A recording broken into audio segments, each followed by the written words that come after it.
अस्सलाम वालेकुम dear students, welcome to our channel. आज के लेक्चर हम पढ़ेंगे सिंपल पेंडुलम, जिसमें मैं आपको सिंपल पेंडुलम का कंस्ट्रक्शन बताऊंगा, वर्किंग किस तरीके से कर रहा है वो भी आपको बताऊंगा। इसके अलावा टाइम पीरियड और फ्रीक्वेंसी ऑफ सिंपल पेंडुलम हम इसी लेक्चर में स्टडी करेंगे। तो लेक्चर स्टार्ट करने से पहले मैं आपको कहूँगा कि अगर आप नए हैं तो इस चैनल को लाइक कर दें ताकि हर आने वाले वीडियोज़ आप तक पहुँच सकें। तो हम स्टार्ट कर लेते हैं आज का लेक्चर। आज का लेक्चर जो सिंपल पेंडुलम है वो हमारा सीरीज का जो लेक्चर नंबर 8 होगा। ठीक है, इससे पहले जो हमने लेक्चर पढ़ा था वो लेक्चर हमारे पास था सिंपल हार्मोनिक मोशन। तो सीरीज नंबर 8 लेक्चर नंबर 8 हम स्टार्ट कर लेते हैं। Simple pendulum consist of a small metallic ball. उसमें वो जो कंस्ट्रक्शन है उसकी वो एक स्मॉल मेटेलिक बॉल है जिसका मास है m, suspended through a string of length l। जो मास है स्मॉल वो स्ट्रिंग के साथ हैंग हो रहा है, सस्पेंड हो रहा है, जिसका लेंथ जो है स्ट्रिंग का वो है l।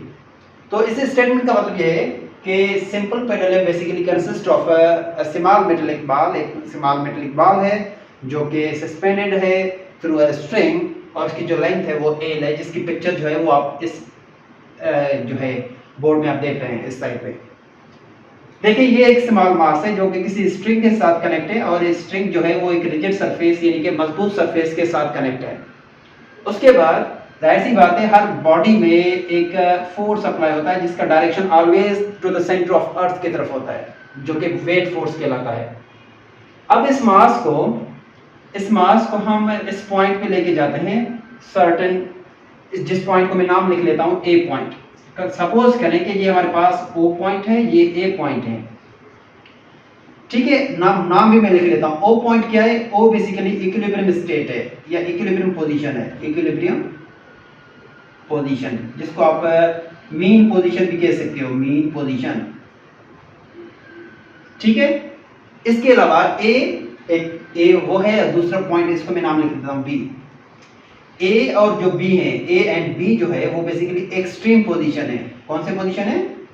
एक्सट्रीम पोजीशन से। वेयर अब क्या होता है कि जब हम किसी बॉल को अगर एक स्ट्रिंग के साथ कनेक्ट कर दें, यानी कि हम सिंपल पेंडुलम बना लें, तो नॉर्मली वो ऑब्जेक्ट जो है वो इसी पोजीशन पे यानी कि ओ पोजीशन पे एट द ओ पोजीशन पे वो in the state of rest में होता है। यानी कि ओ पोजीशन बेसिकली इक्विलिब्रियम पोजीशन या मीन पोजीशन कहलाएगा इस बॉडी का।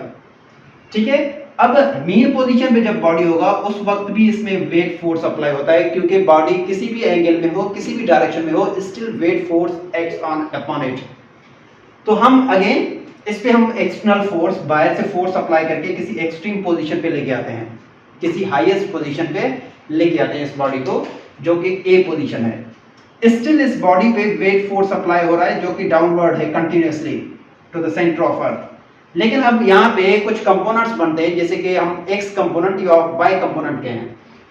तो इस बॉडी को यहाँ पे बिल्कुल इसी लाइन के सामने एक कंपोनेंट इसमें अप्लाई होता है जो कि एक्स कंपोनेंट होता है, वहां पे जो बेसिकली बराबर होता है W cos theta. W cos theta को बेसिकली आप यहाँ पे डायरेक्ट नाम लिख सकते हैं, वो मैं नाम लिख लेता हूँ यहाँ पे। जैसे कि हमें पता है कि W जो है वो बराबर है mg के, तो ये होगा mg cos थीटा। ठीक है, ये एक्स एक्सिस कंपोनेंट है। इसका जो y कंपोनेंट है वो ये है और ये है mg sin थीटा। अब mg sin थीटा या mg cos थीटा आए कैसे हैं? देखें, आपने ये टॉपिक पढ़ा होगा कंपोनेंट्स ऑफ वेक्टर। सपोज करें ये हमारे पास वेक्टर f है, तो ये इसका x कंपोनेंट, ये इसका y कंपोनेंट। अगर x कंपोनेंट में देखें तो x कंपोनेंट में होगा f cos थीटा, क्योंकि x एक्सिस में जो ट्रिग्नोमेट्रिक फंक्शन है वो cos थीटा यूज होता है, और y कंपोनेंट जो इसका है वो कहलाएगा, जिसको आप यहां से भी बना लें, f sin थीटा, जो कि बेसिकली y कंपोनेंट है। तो यहाँ में भी है यही प्रोसेस है। x कंपोनेंट बल्कि जो है वेट का mg वो होगा mg cos थीटा, और y कंपोनेंट जो होगा उसका वो होगा mg sin थीटा। अब क्या होता है कि जैसे इस बॉडी को हम छोड़ेंगे यहाँ से, यानी कि फोर्स हम जो बाएं से अप्लाई कर रहे थे वो जीरो कर दें, तो ये जो मास है वो कंटिन्यूअसली रिवर्स हो जाएगा जिस पॉइंट से हमने इसको खींच के एक्सट्रीम पोजीशन पे लेके गए। तो ये बॉडी इस पोजीशन पे आ जाएगा, यानी कि यहाँ पे एक्सेलरेशन जनरेट होगा इसमें। ये एक्सेलरेशन कंटिन्यूअसली जिस पॉइंट से स्टार्ट हो रहा है वहां से लेके इंक्रीज होता रहेगा। ये याद रखें, एक्सेलरेशन की डायरेक्शन ओ यानी कि इक्विलिब्रियम पोजीशन या मीन पोजीशन की तरफ होगा। जैसे ये बॉडी यहाँ पे आएगा, इसकी एक्सेलरेशन इतनी तेज होगी जो ये मीन पोजीशन पे स्टॉप नहीं करेगा। इनर्शिया की वजह से ये कंटिन्यूअसली आगे मूव करेगा, जो कि पॉइंट बी कहलाता है, यहाँ पे आएगा, जो कि अगेन एक्सट्रीम पोजीशन यानी कि हाईएस्ट पोजीशन है। तो अगेन यहाँ पे एक्सेलरेशन अप्लाई होगा, ये इस तरफ। अच्छा ये देखिए क्या हो रहा है, कंटिन्यूअसली एक्सेलरेशन इंक्रीज होगा, जब मीन पोजीशन पे आता है यहाँ से क्रॉस करता है तो एक्सेलरेशन कंटिन्यूअसली डिक्रीज होगा। जब हाईएस्ट पोजीशन पे आता है तो एक्सेलरेशन कुछ टाइम के लिए जीरो हो जाएगा।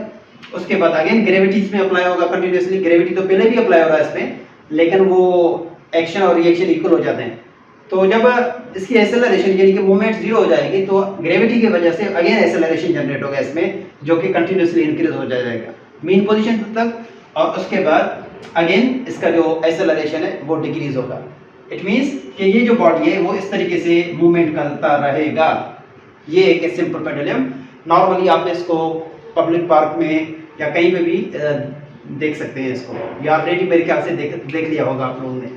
अब ये जो मूवमेंट है जिसमें बॉडी एक एक्सट्रीम पोजीशन से दूसरे एक्सट्रीम पोजीशन पे आता है, अगेन दूसरे एक्सट्रीम पोजीशन से वापस एक्सट्रीम पोजीशन पे जाता है।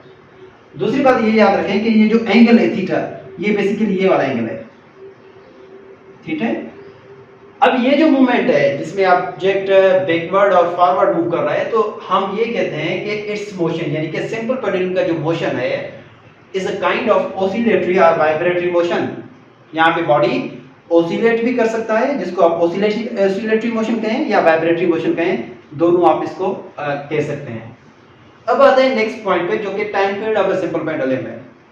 ये याद रखें कि जब भी सिंपल पेंडुलम किसी एक्सट्रीम पोजीशन से, यानी कि हमने ए पोजीशन से स्टार्ट किया इसको, जब ये मूव करके बी पोजीशन पे आता है तो वापस ए पोजीशन पे जाता है, तो यहाँ पे जो ऑसिलेशन कहलाएगा वो वन ऑसिलेशन कहलाएगा।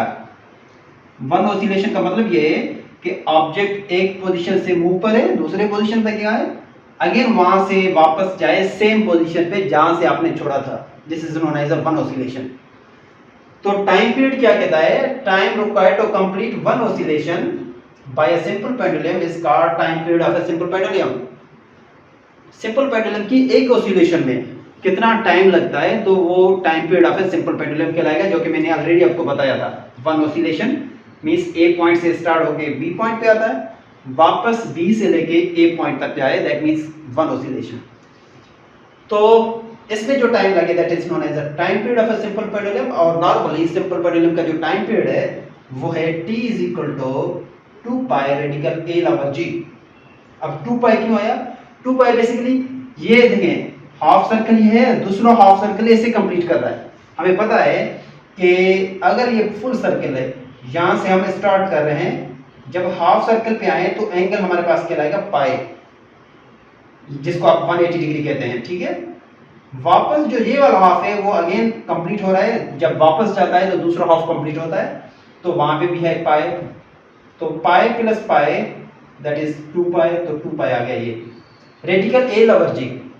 a जो है वो लेंथ ऑफ पेंडुलम को रिप्रेजेंट कर रहा है कि पेंडुलम का जो लेंथ है, जो मास है, स्मॉल मास, वो कितने स्ट्रिंग, इसकी स्ट्रिंग की जो रस्सी है, जो लेंथ है, वो कितने लेंथ है, उस लेंथ को रिप्रेजेंट कर रहा है ये एल।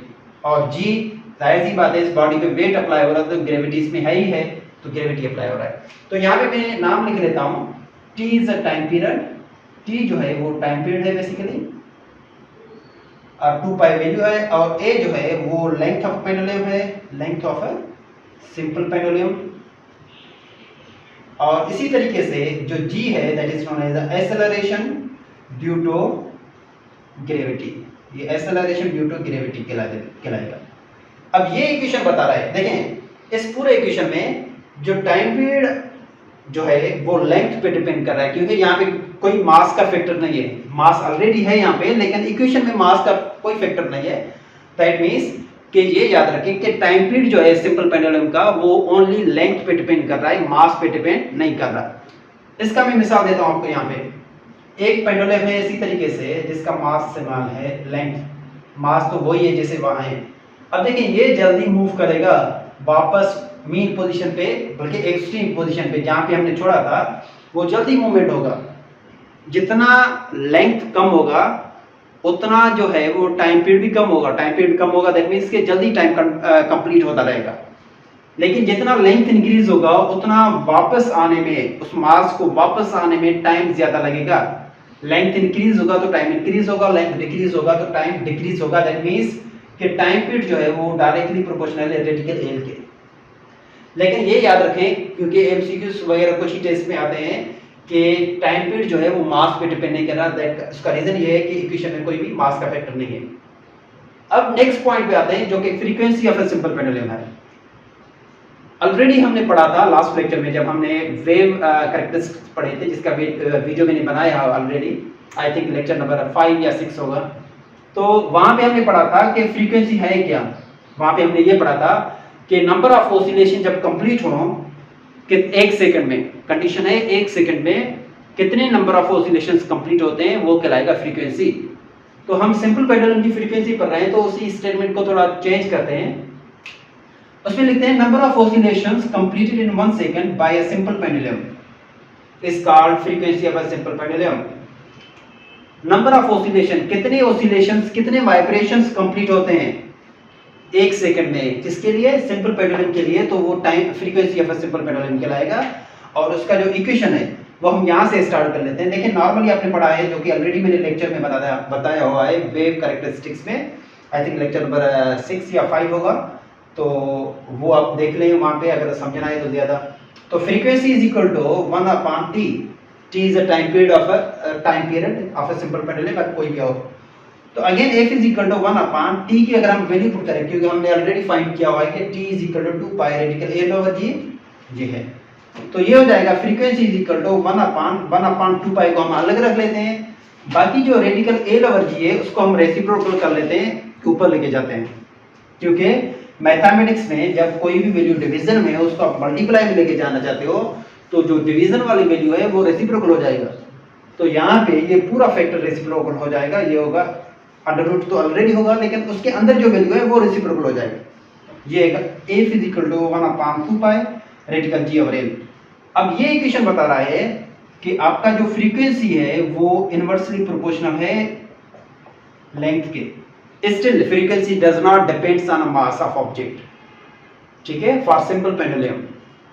तो लेंथ इंक्रीज होगा तो फ्रीक्वेंसी डिक्रीज होगी, लेंथ डिक्रीज होगा तो फ्रीक्वेंसी इंक्रीज होगी, because they have inverse relation, ठीक है।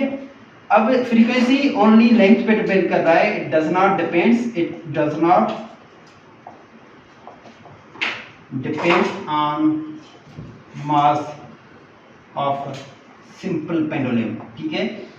तो डियर स्टूडेंट्स ये था हमारा आज का लेक्चर जिसमें हमने पढ़ा था time period, frequency of a simple pendulum, और हमने ये देखा कि जो सिंपल पेंडुलम है उसकी कंस्ट्रक्शन क्या है और वो किस तरीके से काम करता है। तो ये पूरा था हमारा आज का लेक्चर। तो यहाँ पे मैं लेक्चर एंड करता हूँ। लेक्चर एंड करने से पहले अगेन आपको मैं कहता हूँ कि अगर आप नए हैं तो इस चैनल को सब्सक्राइब कर दें ताकि हर आने वाले वो वीडियोस फिजिक्स से रिलेटेड वीडियोस है वो आप तक पहुँच सकें। Thank you very much, see you in next video.